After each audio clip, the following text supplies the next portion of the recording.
Volume ko nga.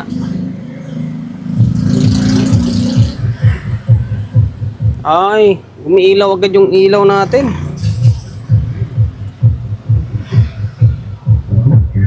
Ayan, oh. Parang mataas yung bias nito, ah. Check na natin yung biasing niya.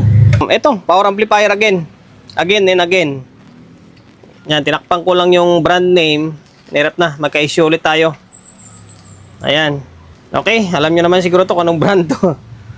Shoutout sa may-ari nito na taga Marinduque. Ayan, maraming salamat sir sa pagkakatiwala mo ng unit mo rito sa akin.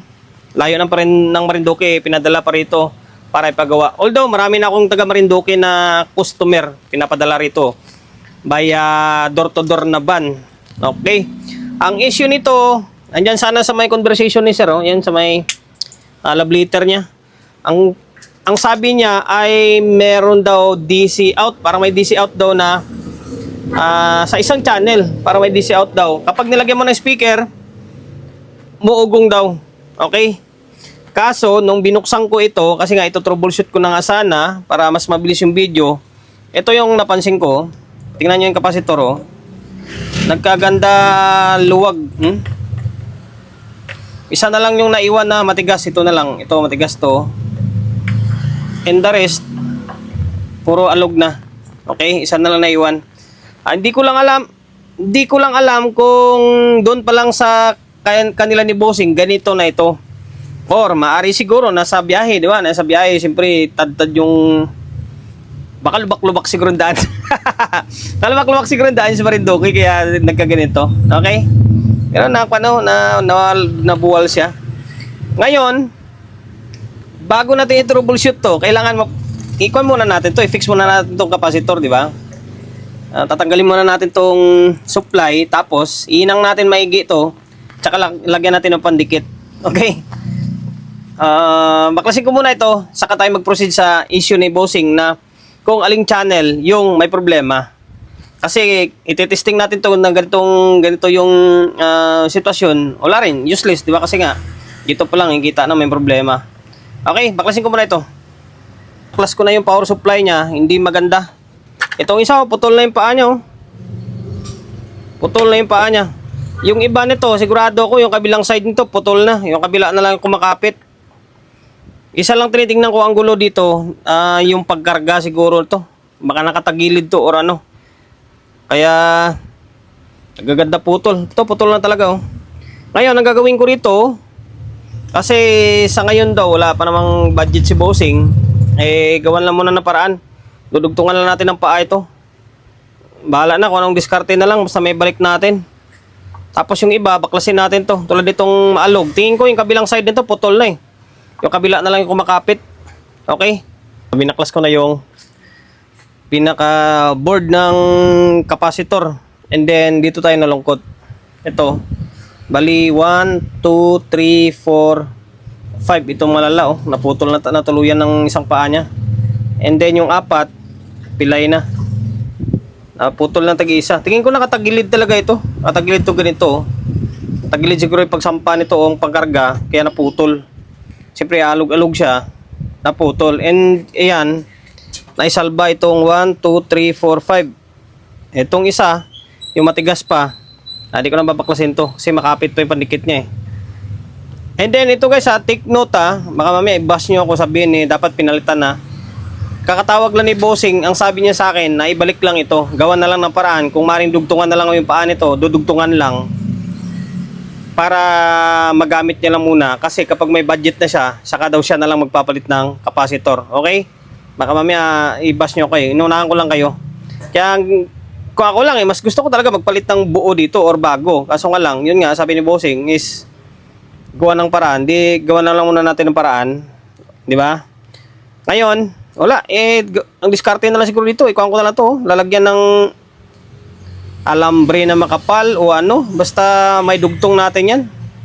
5 piraso pa naman. Although pwede sana palitan to ng 15,000, eh. Kaso lang, bababa.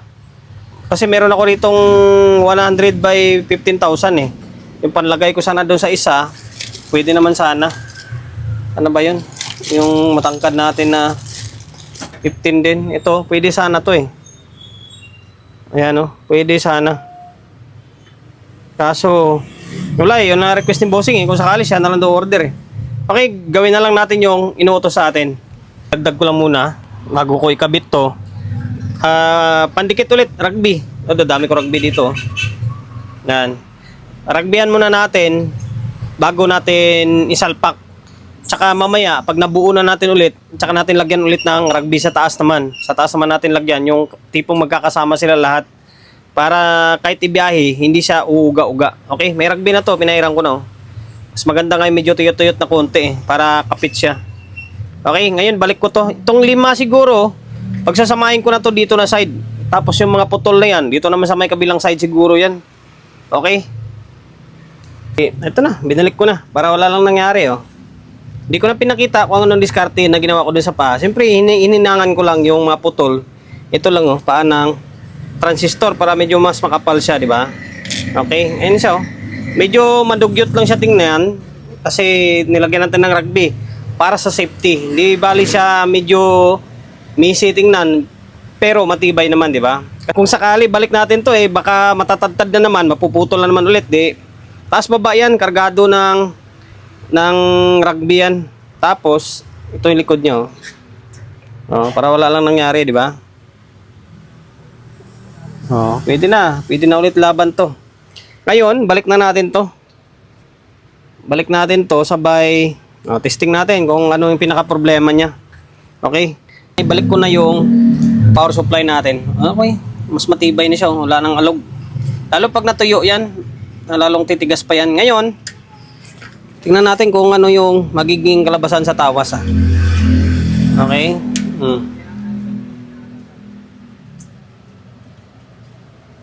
Ay, bulb natin. Parang may ilaw siya ng konti, no? Parang may ilaw ng konti. Although nag-relay naman. Ngayon, wag muna natin lagyan ng speaker. Audio lang muna ilagay natin para sabi ni bossing daw, pag may audio, tapos binovolume mo, parang may DC daw lumalabas. Nga. Okay. Play natin tong laptop natin. Okay, naka-play na.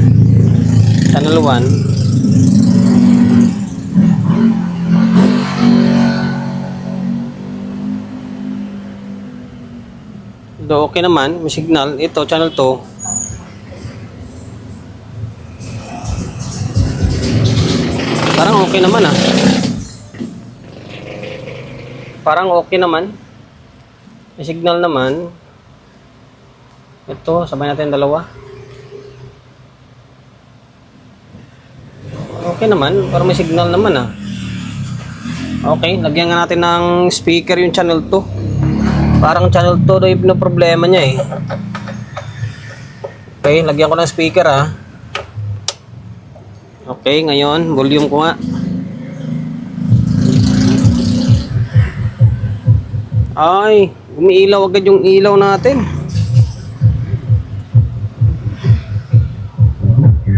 Ayan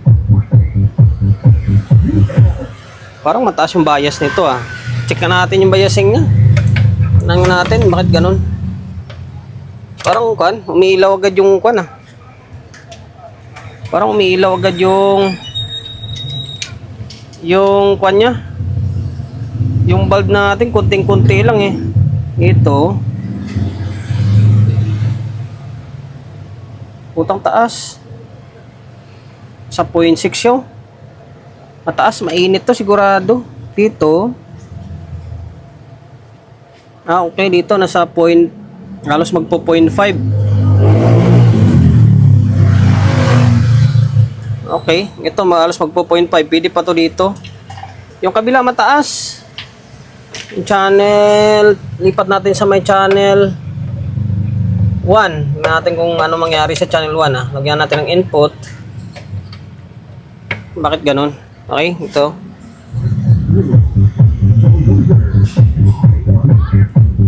Okay pa to dito.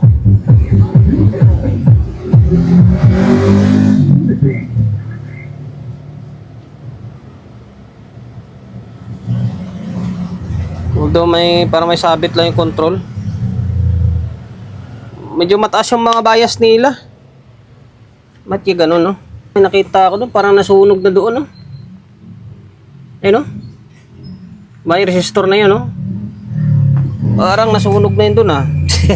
Sa stepper yan, ah. Dito naman, parehas. Ayun, no? Okay. Isa-isahin na lang natin to. And then, baba natin yung bias niya. Ngayon, gawin natin, halos parehas yung may problema eh. Halos parehas may problema. Ngayon, focus tayo. Gumagana naman siya, kaso, bakit, Kwan? Kunting galaw mo lang eh, tumataas agad. Baklasin ko muna yung channel 1. Tignan natin kung anong pwedeng gawin dito. Check ko yung doon sa stepper niya. Tapos yung bias niya, bakit parang mataas? Nabaklas ko na yung channel 1. And then, confirm mo. Nanlanta ito. Nanlanta ito. Ang tanong nito, kung yung value nito ay parehas nito. Parehas nitong dalawa nito. Kasi dalawa na to, 4.7 to eh. 4.7 ohms na 3 watts. 3 watts o 2 watts yan. Ito, nawala na yung kulay niya. Ano kayang value niyan? Ngayon, pag chinik mo, open na siya. Ay, tester natin ha, naka 100 ohms. Okay, tingnan nyo mangyari. Wala, open no. Di ba? Open. Tapos dito, wala, open din no. Di ba? O, open din to. Yung itong nangitim, buo pa to eh. Nangitim lang siya pero buo pa oh. Okay, buo pa siya oh.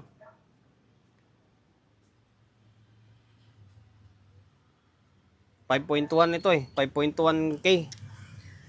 Ngayon, ang problema nito, wala tayong paggagayahan. Kukunin ko sana yung dito sa may kabilang side kung anong value, kasi sunog din, oh. Diba? Sunog din. Wala tayong magawa dyan. Try natin. Sana 4.7 kaya ito. Kasi dito, magkaiba eh. Ito 104 kaya ito. Problemado tuloy tayo rito. Okay, maghanap tayo. Tanong tayo kung anong value ng nandito. Basta confirm, sira ito. Okay, angat pa nga natin. Sira yan. Nakahanap ako ng pamalit. Yan, ito. 4.7 to. Bahala na, subok lang muna to. And then, maghanap ako sa mga tropa kung talagang 4.7 to. Ito siya, oh. Talagang open yan, ha. Mamaya sabihin nyo, eh. Sira talaga yan. Ngayon, pati itong IC na LM311P na to, palitan ko na lahat yan. Palitan ko na yan. Pamalit naman tayo eh. Para sigurado. Okay, bali binaklas ko na yung IC na LM311. Ito sila oh. Ito. Tapos ito ipapalit natin oh. Ayan. Kompleto ako pag mga pang power amp na materialis. Ito pa nga siya oh. Yan, kaya lagi tayo may stock. Meron pa nga akong SMD niyan, hiwa ko saan na. Okay, palitan natin. Pinalitan ko na. Ayan ha, bagong-bago, umikinang pa yung paa nyo. Yan, ito yung pinapalitan natin. Palitan na natin.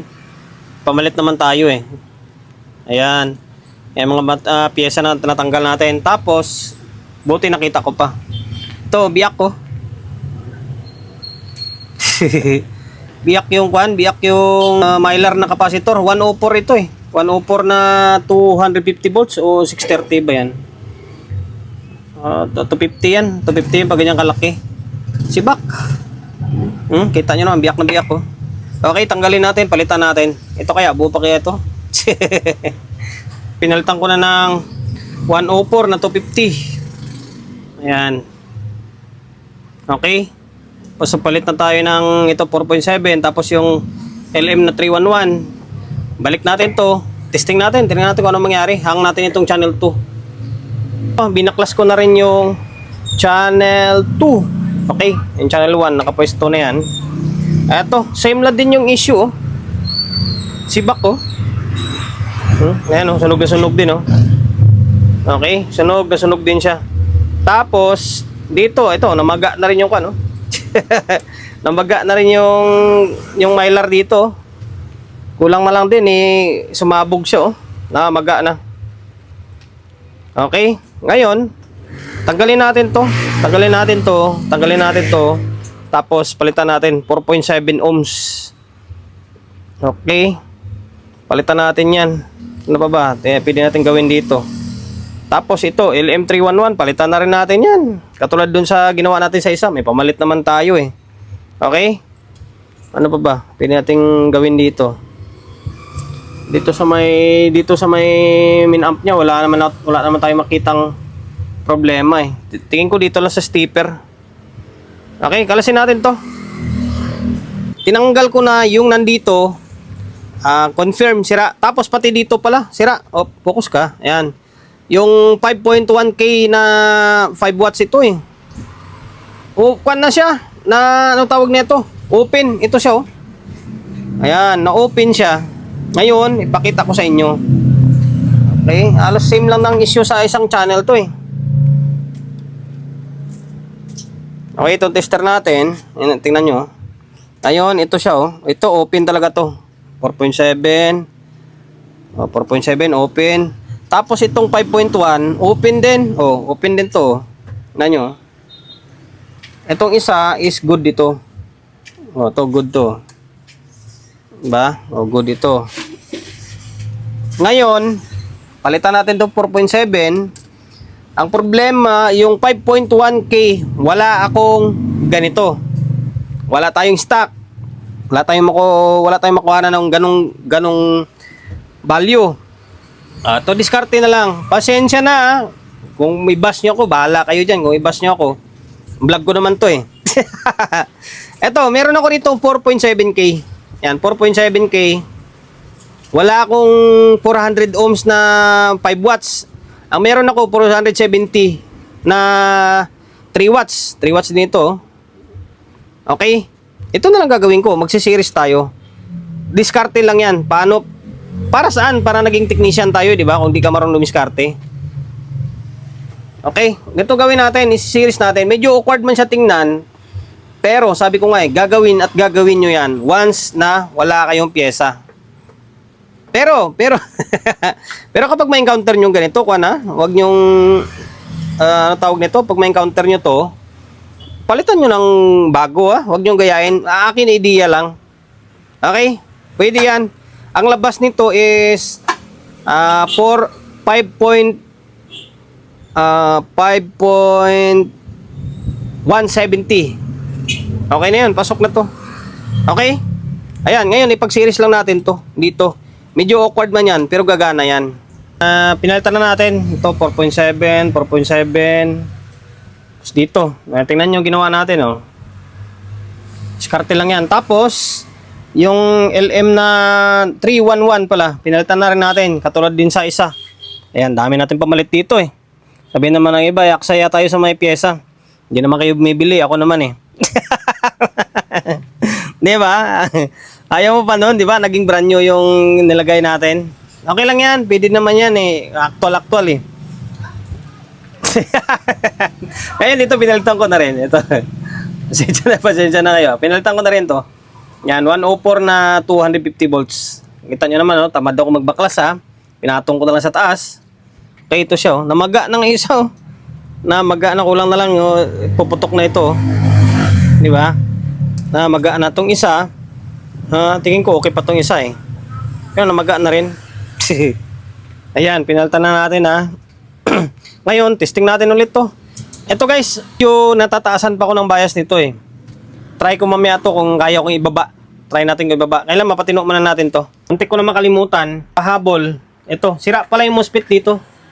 Yung isang channel, IRF na 260.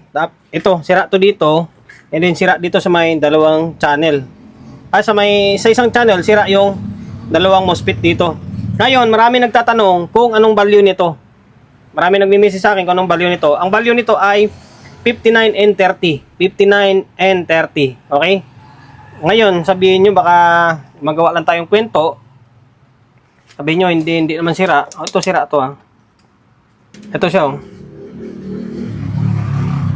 yan, shorted. Shorted, tapos dito, yan, shorted din. Tapos, shorted din. Kaya umuusok to dito. Yan, kaya nangingitim dito, nangingitim. Sana yun, nangingitim dito sa may kabilang side niya. Okay? Pati dito, di ba?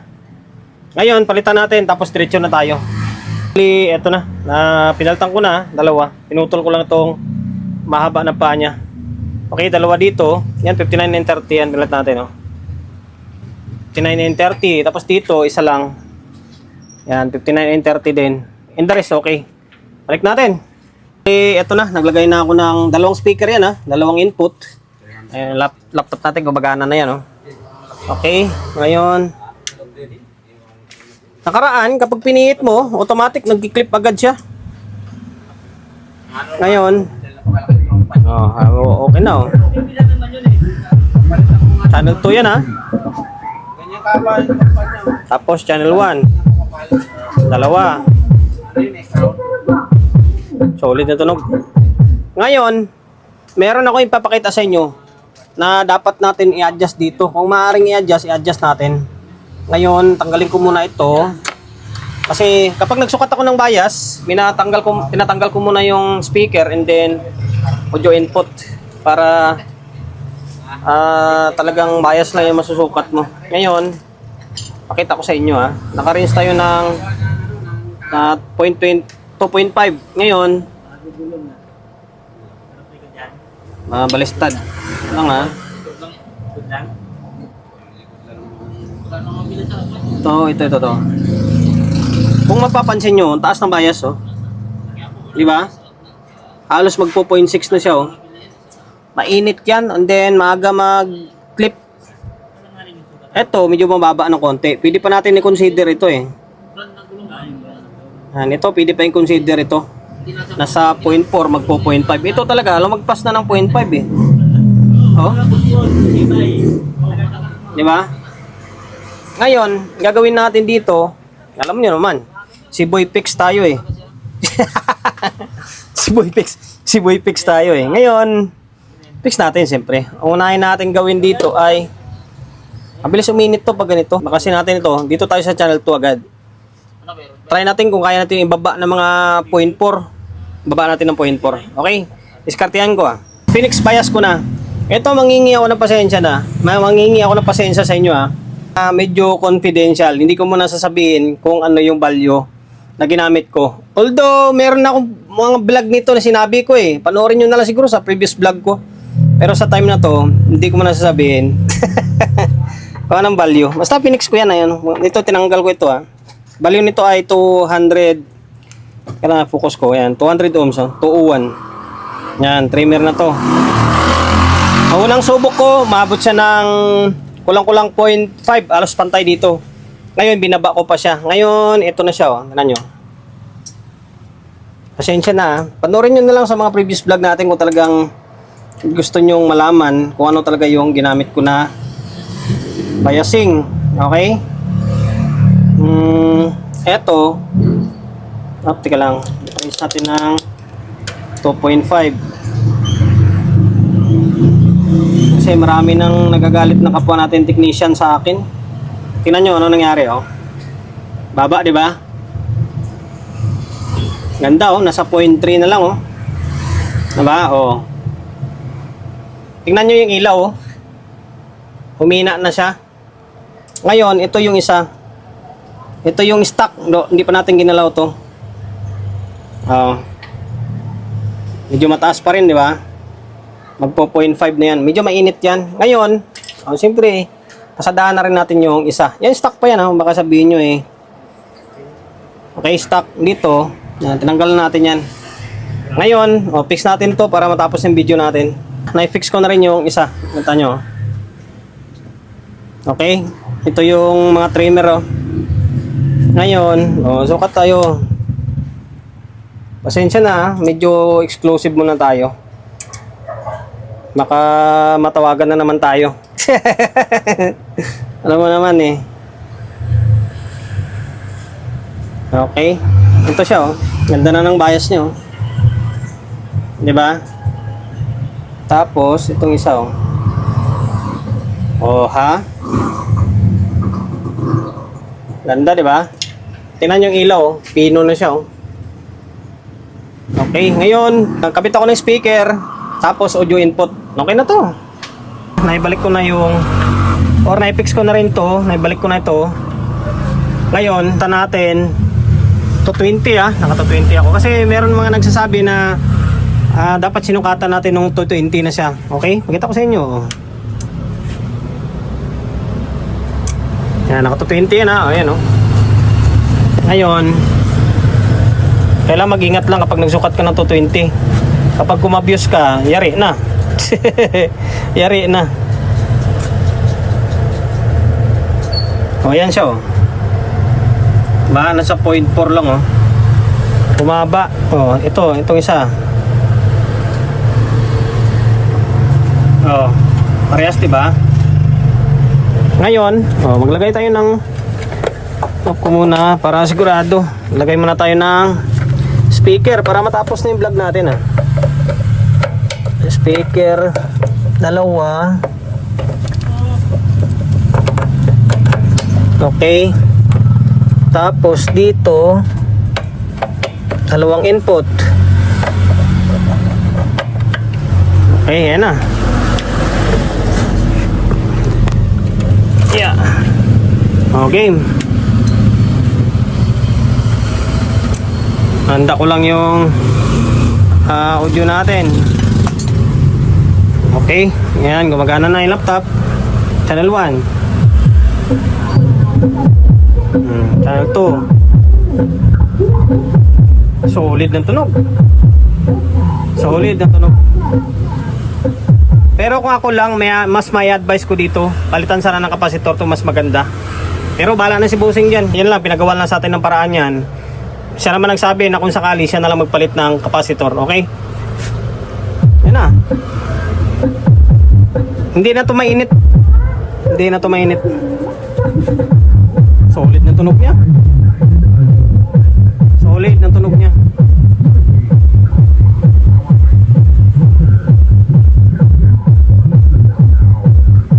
Okay, hanggang dito na lang. Maraming salamat kay Bossing ng taga Marinduque. Maraming salamat dahil pinagkatiwalaan tayo na gawin yung unit nila.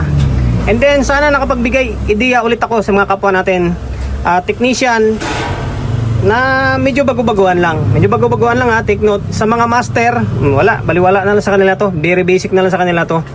Kung paano gawin ang ganito klaseng unit, di ba? Same trouble. Sana nakapagbigay idea ako sa inyo. And then promotion bago tayo magtapos, siyempre shop natin.